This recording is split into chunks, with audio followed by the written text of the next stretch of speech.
जय मसीह की आप सभी को। देखो आज हम ना यूथ के रूप में मिल रहे हैं, ज़्यादा समय मैं नहीं लूँगा, पर मैं आज बातचीत करना चाहता हूँ जवानों से। जवान जानते हैं क्या होता है? जवान कौन होता है बताओ? जवान कौन होता है बताओ जल्दी। है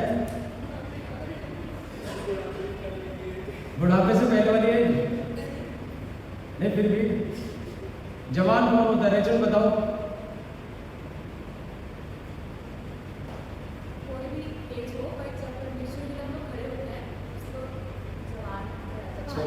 ये भी सही है, पर फिर भी आप लोग यूथ हो, यूथ जवान। तो जवान क्या होता है आपको मालूम है? आप क्या हो? नई चीजों को सीखना शुरू करते हो। जवाब दो आप लोग। स्ट्रेंथ के पीक ही होती है। एक्चुअली में जवानी क्या होती है, जवान को उस समय पर मालूम नहीं होता। वो जिस स्ट्रगल से होकर गुजर रहा होता है, वो स्ट्रगल उसको मालूम नहीं होता। वो जानता ही नहीं कि उसका स्ट्रगल क्या चल रहा है। जवानी जो है वो उसको समझ में ही नहीं आती। अचानक से एक दिन जो है उसको ऐसा लगने लगता है कि अब वो जो है ना बड़ा होने लगा। अब जो है सबसे पहले उसको जो है ना, उसको एक दिमाग जो है ना बातचीत करना शुरू करता है। और जब दिमाग बातचीत करना शुरू करता है तो आप 1 से 2 हो जाते हैं। आपको पता है जवानी किसको बोलते हैं? जवानी उसको बोलते हैं जब आप 1 से 2 हो जाते हैं। कभी मालूम हुआ आपको? नहीं मालूम हुआ? आपको पता है दुनिया में कभी कोई अकेला होता है? अकेले होता?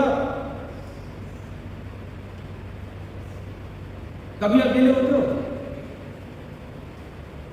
जब आप बच्चे थे तो अगर अकेले होते तो क्या करते थे? मम्मी नहीं दिखाई दी तो, पापा नहीं दिखाई दिया तो रोते थे।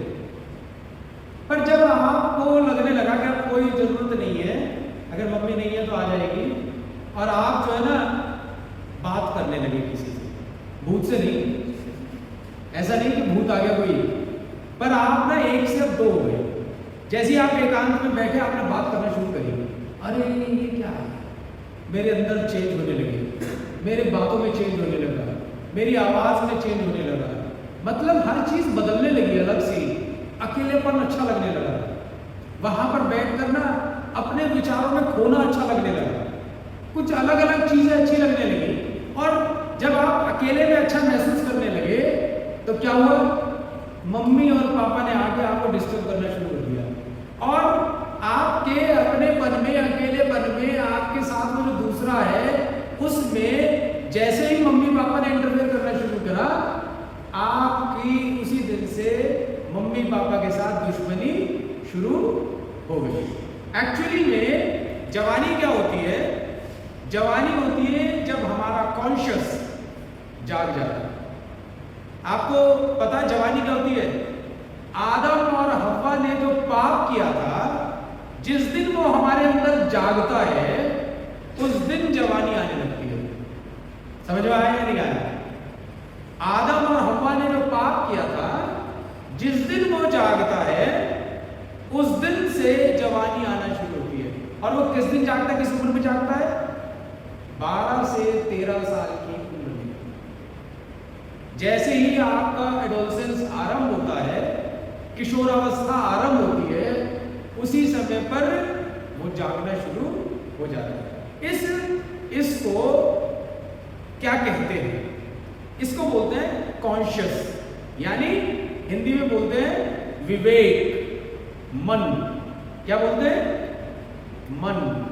और ये मन वो चीज है जो आपसे बातचीत करता है, आपका परम मित्र होने लगता है, बड़ा अच्छा होने लगता है, और ना ये आपको जो है ना अलग अलग जगहों पर लेकर जाने लगता है। जब तक बच्चे थे तब तक ये नहीं था, तब खिलौनों के लिए लड़ते थे, मम्मी पापा पास ना हो तो रोने लगते थे।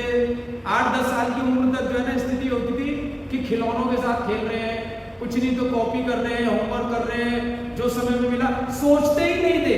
किसी ने सोचा कभी? हमारे चर्च की एक लड़की थी, वो हेयर बैंड में स्प्रिंग लगा के आती थी, तो वो आके अक्सर मेरे सामने नाचती थी और मैं कहता था मुझे दे दे अपने काम है। जैसे ही उसने जवानी में कदम रखना शुरू करा वो चुप हो गई।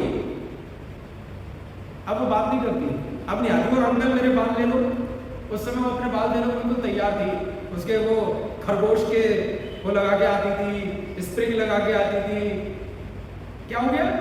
कुछ फर्क मालूम हुआ आपको? जवानी क्या होती है? अब बताओ जवानी क्या होती है? हैं? डेफिनेशन चाहिए इसकी? इंग्लिश में आप बना लेना, हिंदी में मैं देता हूं। जिस दिन हमारा मन जागता है उस दिन से हमारी जवानी आरंभ होती है। जागृत मन का आरंभ जवानी का आरंभ है। जवान व्यक्ति वो होता है जिसके पास जागृत मन होता है। अब इसको इंग्लिश में बना लो कि जिसके पास अवेकन कॉन्शियस है वो जवान है। समझ में आया नहीं आया? कौन जवान है? जिसका विवेक जागृत हो गया। ये जागृत मन जो है वो क्या होता है? मन जानते क्या होता है? मन एक स्पेस होता है। क्या होता है? स्पेस होता है। और ये जो स्पेस होता है ये कहां होता है? आपकी बॉडी में कहां होता है? कोई बता सकता है?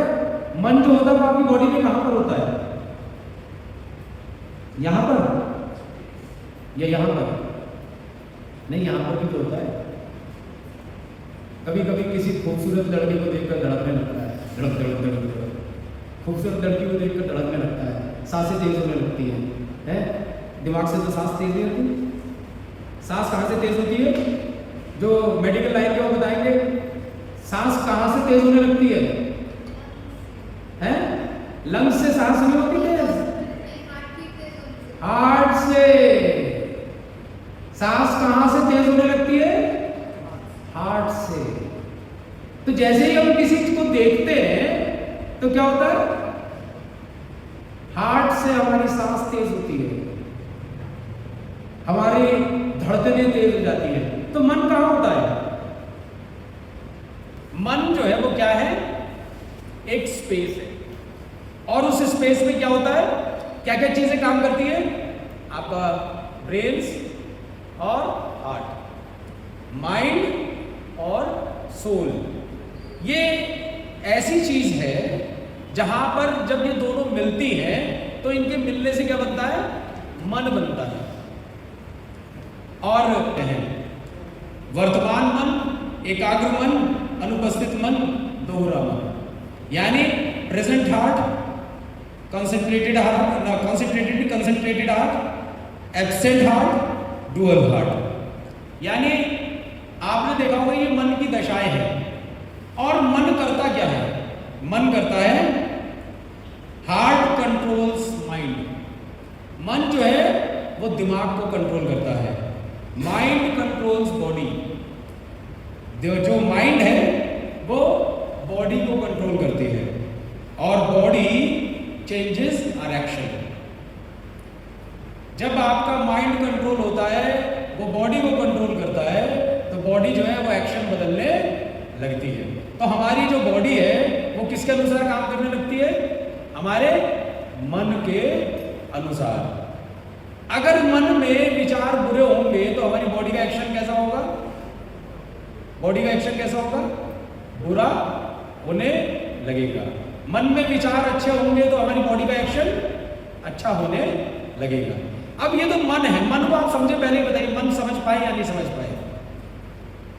जवानी कब आती है? जिस दिन मन काम करने लगता है, जिस दिन आप बात करने लगते हो। अभी भी आप यहां पर बैठकर आपस में बातचीत कर रहे हो। क्या कर रहे हो? जो आपस में बातचीत कर रहे हैं वो कौन से मन में है? Absent mind. जो सुन रहे हैं वो एकाग्र मन, उनका कंसंट्रेशन नहीं जा सकता कहीं, ध्यान एक ही जगह है। और जो यहां मौजूद हैं वो प्रेजेंट माइंड है। और जो ये सोच रहे हैं बैठा रहूं चला जाऊं, बैठा रहूं चला जाऊं, रॉनी बहुत परेशान है क्योंकि साथ में कोई भी नहीं है। अगर वो भैया होते कौन से वाले, ड्रम बजाने वाले, तो वो तो उठकर जाती उनका तो एक आखिर मन है, यहाँ नहीं बैठना बाहर बैठना है, तो उनके साथ उठ के चले जाता। अब रोनी फंस गया है, तो रोनी डुअल मन डुअल हार्ट है, बैठा रहो या चला जाओ। तो ये मन की चारों दशाएं हैं। समझ गए आप या नहीं समझे? अब जो है हम छोटे से महत्वपूर्ण पैसेज पर आते हैं। बाइबल बताती है कि, चलो बाइबल जो बताती है उससे पहले जो है हम एक पैसेज पढ़े, निकालो सबोपदेशक की किताब, उसका 11 अध्याय 9 पद, 10 पद और 12 अध्याय का 1 पद। सबोपदेशक एक्लेसियास्टियस चैप्टर 11, 9, 10, 12, चैप्टर 12 वर्स 1। हे जवान, अपनी जवानी में आनंद कर और अपनी जवानी के दिनों में मगन रहे। अपनी मनमानी कर और अपनी आंखों की दृष्टि के अनुसार चल, परंतु ये जान रख कि इन सब बातों के विषय परमेश्वर तेरा न्याय करेगा। अपने मन से खेद और अपनी देह से दुख दूर कर, क्योंकि लड़कपन और जवानी दोनों व्यर्थ है। अपनी जवानी के दिनों में अपने सृजनहार को स्मरण रख, इससे पहले कि विपत्ति के दिन और वे वर्ष आए जिनमें तू कहे कि मेरा मन इनमें नहीं लगता। क्या कह रहा है सबोपदेशक का लेखक? ये बहुत बढ़िया किताब है, इसको आप शुरू से पढ़ना। सिर्फ इसमें 12 चैप्टर है और आप जब इसको पढ़ना शुरू करोगे ना बड़ा मजा आएगा। मैंने आज ही एक दिन में 12 चैप्टर पढ़ दिए, ऐसे मैंने बहुत बार किया है इसको, क्योंकि ना मुझे इसमें मजा आता है, एक के बाद एक सीक्वेंस चलती है। और ये किताब जीवन का बहुत महत्वपूर्ण मूल स्रोत देती है। लाइफ में जो एक्चुअली होना चाहिए ये उसके बारे में बताती है, और इसीलिए सबोपदेशक की किताब जवानों के लिए बहुत जरूरी है। यानी पूरी किताब जो है आप ये देखिए कहाँ से शुरू होती है कि जो लिखने वाला, जो लेखक है, शिक्षा का देने वाला जो है, वो इसको लिख रहा है और लिखते हुए कहाँ पर आ जाता है? अपने जीवन के अनुभव से जवानी पर। संदेश किसको दे रहा है वो? उसने जीवन के अनुभव लिखे। अगर आप शुरू के अध्याय को पढ़ेंगे, शुरू के पहले, दूसरे, तीसरे अध्याय को, चौथे अध्याय को, आप देखेंगे कि वो अनुभव की बातें करता है, एक्सपीरियंस से भरा पड़ा है।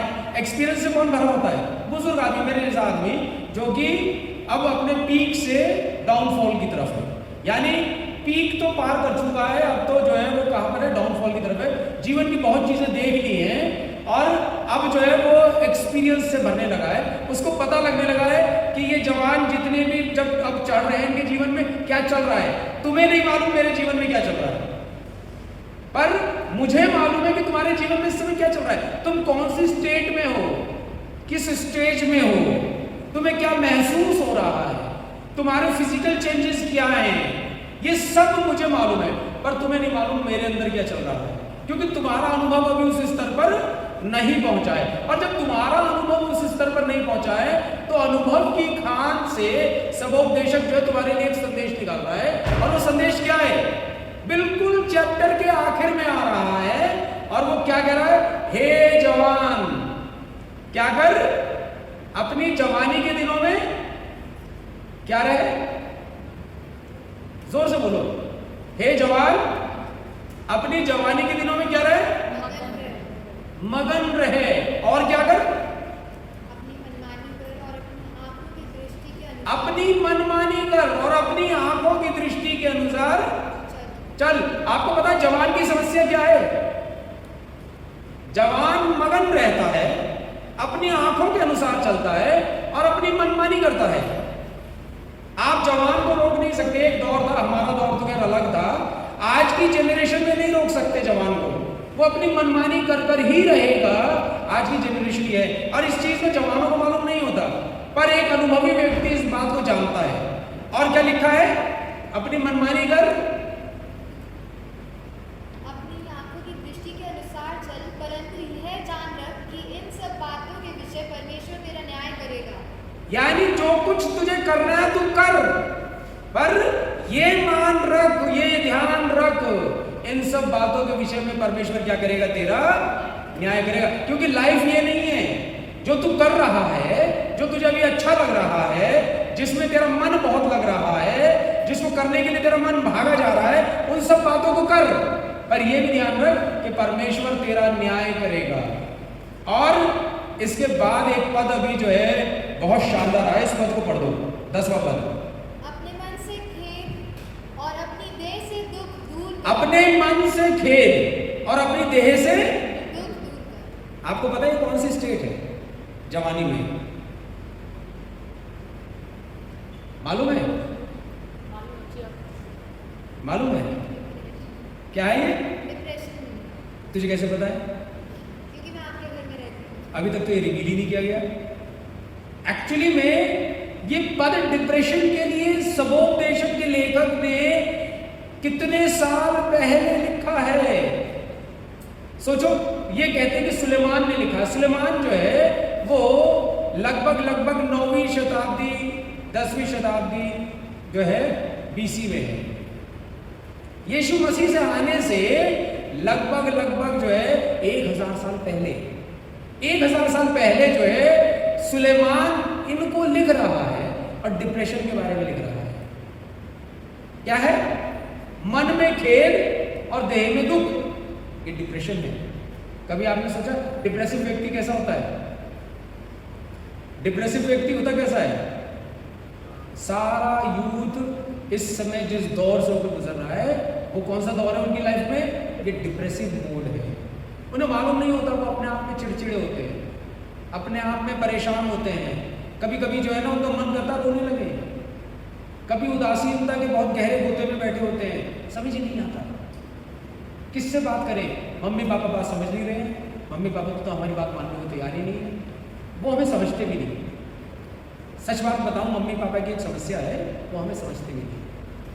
ये तो ऐसा इशू है, इसको आप रिजॉल्व नहीं कर सकते। इसको पता किस दिन रिजॉल्व करेंगे? जिस दिन आप अपनी गोद में अपना बच्चा लेंगे। जिस दिन आपका अपना बच्चा अपनी गोद में होगा, उस दिन आपको समझ में आएगा ये मम्मी पापा समझते क्यों नहीं थे। हैं? आज मुझे मालूम है। आपने देखा होगा आजकल वो रील पर बहुत आता है ना, मैं बचपन में अपने पापा को सब कुछ समझता था, बहुत बुद्धिमान समझता था। फिर मैं जवान हुआ तो मुझे पता लगा जवानी में कि मेरे पापा को तो कुछ भी नहीं पता। फिर जब तक मुझे ये एहसास हुआ तब तक मेरे पापा नहीं रहे, वो तो फिर इमोशनल कर देते हैं बाद में उसको। पर एक्चुअली में जवानी का आरंभ ही जैसे ही हमारा मन जागृत होता है, और उस मन के जागृत होते ही मन जो है ना उड़न छोड़ने लगता है। अब आप यिर्मयाह की किताब खोलिए, ये तो समझ गए ना?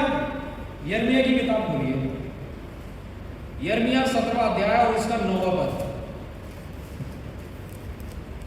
इसको भी जल्दी से निपटाते हैं, ऑलमोस्ट खत्म है अब। मन तो सब वस्तुओं से अधिक धोखा देने वाला होता है। बस अभी तो फिलहाल यही कह रहे हैं। जवानी कहां पर चलती है? कहां से चलना शुरू होती है जवानी? बताओ रोहित। अच्छा, रोहित को डेफिनेशन नहीं मालूम। कोमल, डेफिनेशन बताओ, जवानी क्या होती है? अरे भैया, सेंट थॉमस की कलीसिया को क्या हो गया? अभी तो डेफिनेशन दी थी। काजल बताओ। है अवेकनिंग ऑफ आवर कॉन्शियस, यानी हमारे हार्ट के जिस दिन हमारा हार्ट जाग जाता है, जिस दिन हमारा मन जागता है, उस दिन जवानी आती है। जैसे जवानी बोलते हैं, यानी मन के जागृत होने को जवानी बोलते हैं। जैसे ही मन जागृत होता है जवानी आ जाती है। और मन जागृत होता है तो क्या होता है? मन के जागृत होते ही क्या होता है? आप अकेले नहीं रहते, आप दो होते हो, बात करने लगते हो। आपका मन जो है फिर कुछ चीजों को पसंद करने लगता है, जो सबोपदेशक में अनुभव के द्वारा लेखक ने लिखी है। जवान अपनी जवानी में अपने मन की इच्छा के अनुसार भागने लगता है, अपनी आंखों की जो मस्ती है उसके अनुसार चलने लगता है, मनमानी करने लगता है। और नतीजा क्या होता है? नतीजा ये होता है कि डिप्रेसिव मोड में चला जाता है। आज की जनरेशन तो डिप्रेसिव हो जाती है। क्यों? क्योंकि हमारे दौर में मन की चलती नहीं थी, हमारे दौर में तो डंडा चलता था। और जहाँ ज़्यादा बच्चे ने आवाज़ उठाई, उठा के मम्मी पापा ने लिया डंडा, ली चप्पल और धूल उतार दी। खूब अच्छी तरीके से पीट पाट के जो है सीधा कर दिया, और बच्चा जो है पिट पटा के चुप। फिर तो ना मन की रही ना किसी की रही, और सिर्फ एक ही चीज़ बची, देह का दुख। मन का खेत तो खत्म हो गया और देगा तो। सच में ऐसे होता था। तुम्हें नहीं पता होमवर्क ना करने पर मैं कितना पिटा हूँ। एक बार तो मेरी ट्यूशन की टीचर ने ना मेरी बटकियों पे मोम टपका दिया था। पढ़ाई नहीं करता और किसी ने कुछ नहीं बोला, जल गई यहाँ पर कूल्हे पर ऊपर की तरफ, कुछ भी नहीं बोला किसी ने। घर वालों ने तो पता क्या कहा था, मांस आपका हड्डी हमारी, बस हड्डी नहीं टूटनी चाहिए, नहीं तो मांस कितना दूर दो। अब सोचो टीचर कितना मारते होंगे, हैं? तो वो दौर था जहां आपको मन का खेद तो हो ही नहीं सकता था, सिर्फ देह की पीड़ा ही होती थी। और अब जो है समस्या क्या हो गई है, अब की जनरेशन, क्योंकि हम बिटे हैं तो हमने ये सोचा अपनी आने वाली पीढ़ी को तो हम बिल्कुल हाथ नहीं लगाए। नतीजा क्या हुआ, ये तो पीढ़ी दिमाग से ही अलग हो गई, अब डिप्रेसिव मोड में है। और यहां पर बाइबल क्या बोल रही है, मन तो सबसे अधिक चंचल है। चंचल का मतलब जानते हैं, चंचल क्या होता है? जिसका कुछ होता ही नहीं, भटकता हुआ। चंचल जो होता है भटकता हुआ, ना इधर का ना उधर का। मन जो है ऐसा ही होता है। क्या लिखा है, मन तो सब वस्तुओं से अधिक धोखा देने वाला होता है। मन सब वस्तुओं से अधिक धोखा देने वाला होता है। इसके उसमें असाध्य रोग लगा है। उसमें असाध्य रोग लगा है। उसका भेद कौन समझ सकता है? उसका भेद कौन समझ सकता है? आपको पता है सबसे ज्यादा यदि कोई आपको इस उम्र में भटकाता है तो कौन भटकाता है? मन भटकाता है। आपको किसको कंट्रोल करना है? कंट्रोल किसको करना है? मन को कंट्रोल करना है। जवानी में अगर आपने कदम रखते ही इस मन को कंट्रोल कर लिया, क्योंकि आपको नहीं पता कि इसकी क्या खूबी है। आप तो जैसे ही जवान हुए, जवान होते क्या हुआ, जवान होते ही इसने आपको उड़ाना शुरू कर दिया। और सबसे पहला शत्रु किसको बना दिया? उन लोगों को जिन्होंने आपको पैदा किया।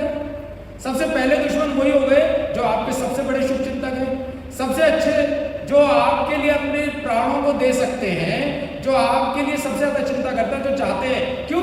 क्योंकि यही वो उम्र है जो आपकी लाइफ को बना सकती है। पर क्या है, शैतान जो है उसने हव्वा को भड़काया था। मैंने आपको सबसे पहले क्या बताया, आदम और हव्वा ने जो पाप किया, जैसे ही वो हम में जागता है क्या होता है, जवानी आ जाती है। मतलब वो पाप क्या है, भले और बुरे का ज्ञान। जैसे ही आप जवान होते हो क्या होता है, भले और बुरे की नॉलेज आ जाती है आपको। क्या चीज अच्छी है, क्या चीज बुरी है, आपको पता लग जाता है। और मन क्या करता है, मन भटकाने का काम करता है। मन चंचल है, इसको असाध्य रोग लगा है। और इसीलिए जब ये भटकाता है तो क्या करता है, ये आपको बुरे की ओर ले जाने लगता है। आप अपने आंखों की दृष्टि और अपने कानों के अनुसार जो है सुनकर ये अनुमान लगाने लगते हो कि ये फला व्यक्ति मेरे लिए अच्छा है क्योंकि बहुत प्यार से बात करता है मुझसे, वो फला व्यक्ति बहुत अच्छा है क्योंकि वो मेरी हर बात मानता है। मैं उससे कहता हूँ ये करना है तो वो करना है। दोस्त क्यों अच्छे लगते हैं? मैंने आपको बताया ना, मेरा दोस्त कहता था चल चोरी करने, तो चल चल चल चल, आप कूदने चल चल चल। बस ये होता था, दोस्त की हर बात माननी है। कभी तो ऐसा होता था कि जो आदमी रात में 1 बजे सो रहा है, सुबह 6 बजे उठ के जिम के लिए भाग रहा है। किसने बोला है? दोस्त ने बोला है। दोस्त लेने आ रहा है। दोस्त को किस लिए? बैंक ले जा रहा हूं अपना खाना छोड़ के, आगे नाश्ता करूंगा। क्यों? क्योंकि दोस्त को बैंक ले जा रहा हूं, उसका ना कुछ काम है। दोस्त अच्छे लगने लगते हैं। सही है? बताओ, ऐसा होता है ना अनुभव तुम्हारी जिंदगी में? दोस्त ने बाइक पलटी थी तुम्हारी तो पहले जो दांत और हाथ मिले थे वो दोस्त नहीं पलटे थे। तो दोस्ती जो है वो सब कराने लगती है, सहेलियां अच्छी लगने लगती है क्योंकि सहेलियां समझती है हमारी बात को। पर एक चीज ये बताओ, 2 आदमी एक नाव में बैठे हो जो डूबने वाली हो, तो कौन किसको बेहतर समझेगा?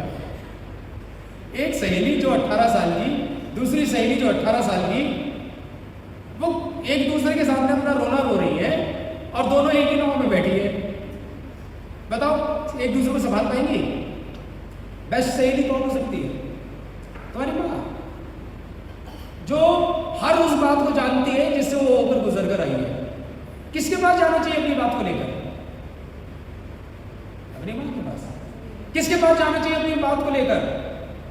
अपने पिता के पास, अपनी मदर के पास जाओ, अपने फादर के पास जाओ, क्योंकि वो अनुभव की खान है, वो निकल कर आए हैं। ये जो चंचल मन है जिसमें असाध्य रोग लग रहा है, जो भटकाता है, इसको रोकने का एकमात्र साधन क्या है?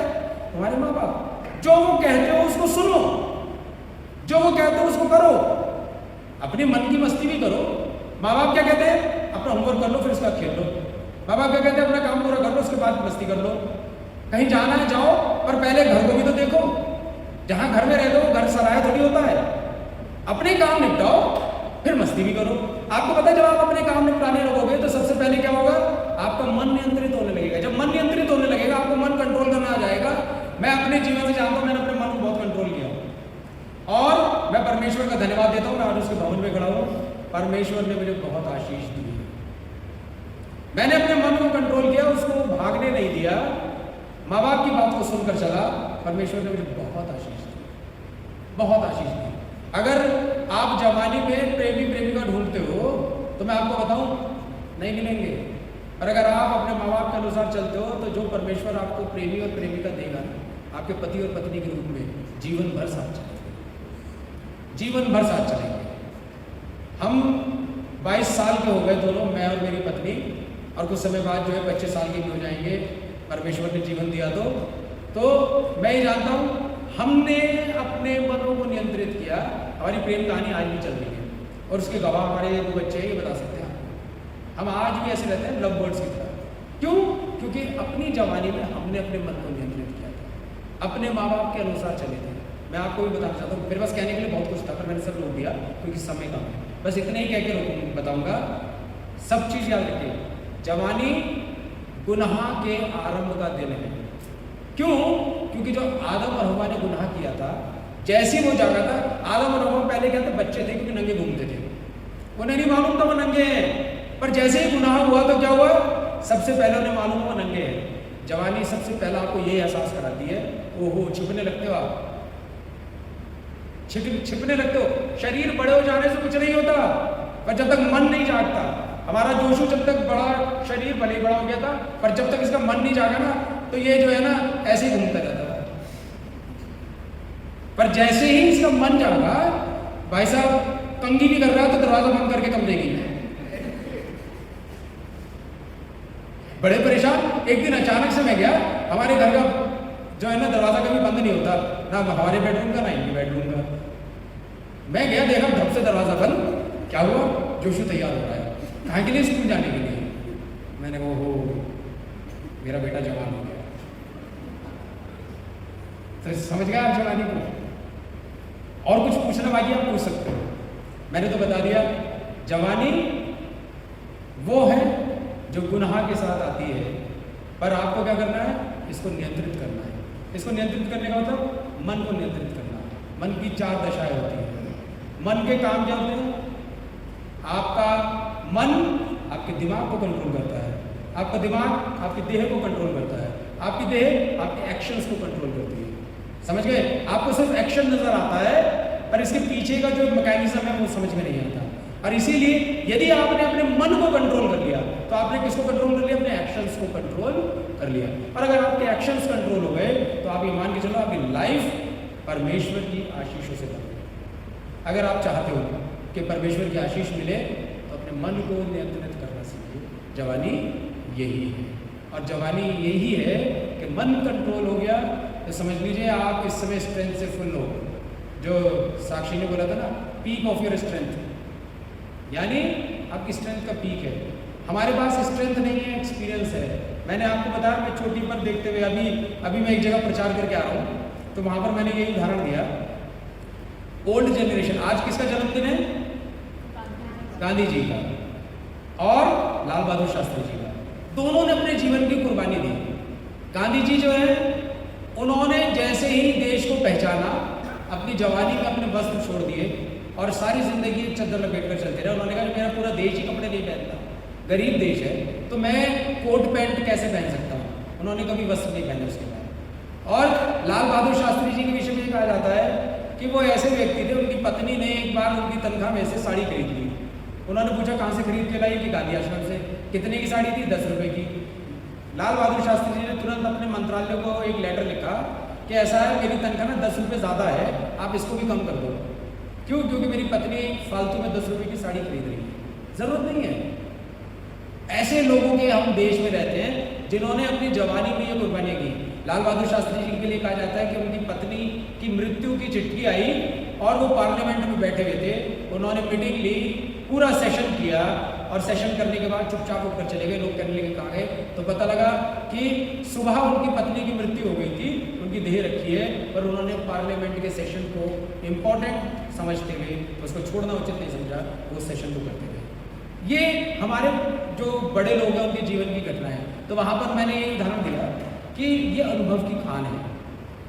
जवान जनरेशन नहीं जानती। आज एक जवान बेटा गालियाँ दे रहा था गांधी जी को, सबसे ज़्यादा खराब दिन है, खराब व्यक्ति पैदा हुआ था। व्हाट्सएप पर पढ़ लिया होगा कुछ और उसे पढ़ के गालियाँ देता, वो नहीं जानता वो कौन है। तो मैं यही बताता कि अगर जवानों को हमें सिखाना है तो बताना पड़ेगा, क्योंकि हम पीक से उतर रहे हैं तो हमें मालूम हुआ पीक पर कुछ भी नहीं है। आज मैंने जोश को भी उदाहरण दिया, तुम जवान लोगों ने चोटी पर देखते हो, मुझे वहाँ पहुँचना है, वहाँ पहुँचना है, तुम्हें लगता है वहाँ कुछ है, तुम उसके पहुँचने की तैयारी में इतने मशगूल हो जाते हो कि जीवन का आनंद भूल जाते हो। जब चोटी पर पहुँचते पता लगता वहाँ कुछ भी नहीं था। हमारे साथ ऐसे हुआ था, हम यूथ में थे, पहले नैनीताल में एक जगह थी चाइना बीच, अब नहीं है, खत्म हो गई वो चाइना बीच, पहले हुआ करती थी। तो ना हम चढ़ गए, जवान तो थे, ताकत बहुत थी। तो जब हम चाइना पीक पर पहुंचे तो पता कौन क्या था, एक लंबा सा डंडा, उसके ऊपर एक झंडा। इतना गुस्सा आया, अभी भी हमारी फोटो है, इतनी सांस फुला के आधा दिन चूड़ लगा के ताकत पूरी चोटी पर पहुंचे और कुछ भी नहीं था, एक डंडे में झंडा था। उन्होंने कहा यही है चाइना पीक। कभी एक वक्त था यहाँ से ना चाइना नजर आया करता था, मैंने कहा अब तो यहाँ से नैनीताल भी ढंग से नजर नहीं आ रहा, हम कैसे चढ़े थे हमें मालूम है। पर मैं आपको बताना चाहता हूँ सेम यही हालत तुम्हारी है। जिंदगी का आनंद सबोपदेशक की किताब में लिखा है, चोटी पर पहुंचने पर नहीं है, बल्कि चोटी पर पहुंचने से पहले जो पड़ाव आते हैं ना लाइफ के, उनमें उन आनंदों में अगर आप अपने बड़ों का अनुभव लेते चलोगे ना तो आप अपने जिंदगी के हर पड़ाव पर आनंद लोगे। और जब चोटी पर पहुंचोगे तो सबसे ज्यादा आनंद आएगा। क्यों? क्योंकि आपने अपनी जो जर्नी है ना उस जर्नी को बड़े आनंद के साथ किया है। नहीं तो पता क्या, बहुत से लोग जब चोटी से उतर के आते हैं तो कहते हैं हमने जिंदगी बर्बाद कर दी, हम तो चोटी पर चढ़ने में लगे रहे सोचने पर कि चोटी पर पहुंचकर कुछ मिलेगा, वहां तो कुछ भी नहीं था और अब हमारी जिंदगी में समय ही नहीं रहा है। आपकी स्थिति कैसी हो जाएगी? हम जैसी हो जाएगी, अब हम पीक से उतर रहे हैं, अब हम ढलान पर हैं, अब हमारे पास समय नहीं है, अब हमारे पास स्ट्रेंथ नहीं है। तुम्हारे पास स्ट्रेंथ है, मेरे पास एक्सपीरियंस है, ले लो उसे और अपनी जिंदगी को बदल लो। तुम्हारा मन तुम्हारे एक्शंस को कंट्रोल करता है। समझ में आया? पूरी साइकिल समझ में आ गई? तुम्हारा मन तुम्हारे एक्शंस को कंट्रोल करता है। यदि मन को कंट्रोल कर लिया तो ध्यान रखना तुम्हारे एक्शंस कंट्रोल हो जाएंगे। नहीं तो सबोपदेशक 12वां अध्याय पहला पद पढ़ो।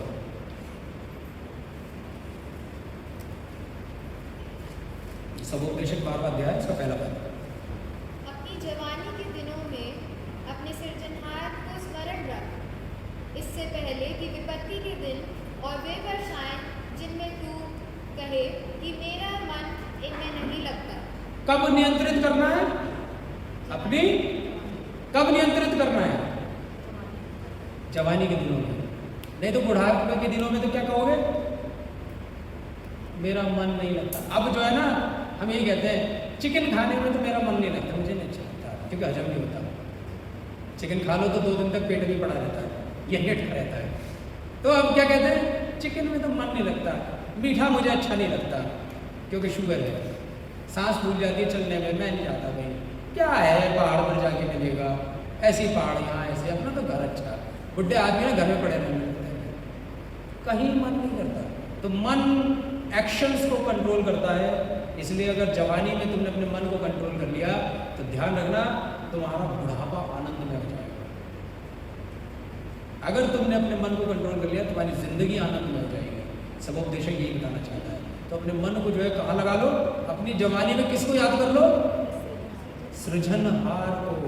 और सृजनहार ना हमारे 2 हैं, एक जिसने वर्ल्ड को सृजा है, क्रिएटर ऑफ दिस वर्ल्ड, और क्रिएटर ऑफ माय बॉडीली जो प्रेजेंस है उसके, यानी मेरे माता पिता।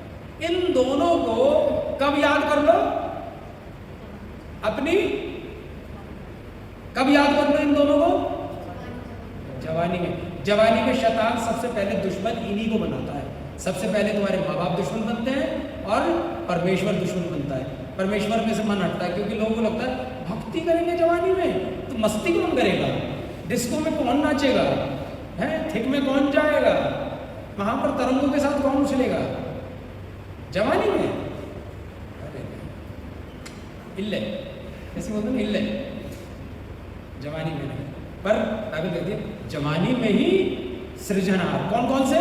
वर्ल्डली और बॉडीली, फिजिकली जिन्होंने हमें, जो बॉडीली हमें इस संसार में लेके आया हमारे माता पिता, उसको, और जो इस संसार का रचयिता है, जिसे इस संसार को रचा है, जिसमें मैं भी आता हूँ, उसको अपनी जवानी में याद कर लो। मैंने अपनी जवानी में परमेश्वर को पकड़ा, परमेश्वर ने मुझे बहुत आशीष दी, आज के दिन तक आशीष दी और आनंद में जीवन दिया, और मैं जीवन भर परमेश्वर को पकड़े रहूँगा। मेरी परमेश्वर ने मुझे एक ही चीज़ बताई थी बस। मैं बहुत डरता था अपने बच्चों को लेकर कि मैं तो पादरी हूँ, बहुत छोटी सी आमदनी होगी, कुछ जोड़ भी नहीं पाऊंगा, अपने बच्चों के लिए कुछ कर भी नहीं पाऊंगा, क्या पता घर भी दे पाऊंगा नहीं दे पाऊंगा। परमेश्वर ने मुझे बोला तो अपने बच्चों को परमेश्वर दे दे, बस उनको धन दौलत मत दे, उनको परमेश्वर दे दे। अगर उन्होंने अपनी जवानी में परमेश्वर को पकड़ लिया तो बस फिर उन्हें जिंदगी में कभी किसी चीज़ की कमी नहीं। इसी के साथ समाप्त करता हूँ कि अपनी जवानी में परमेश्वर को पकड़ दो, कभी किसी चीज़ की कमी नहीं होगी। परमेश्वर तुम सबको बहुत आशीष दे। मैं अभी बुलाना चाहता हूँ।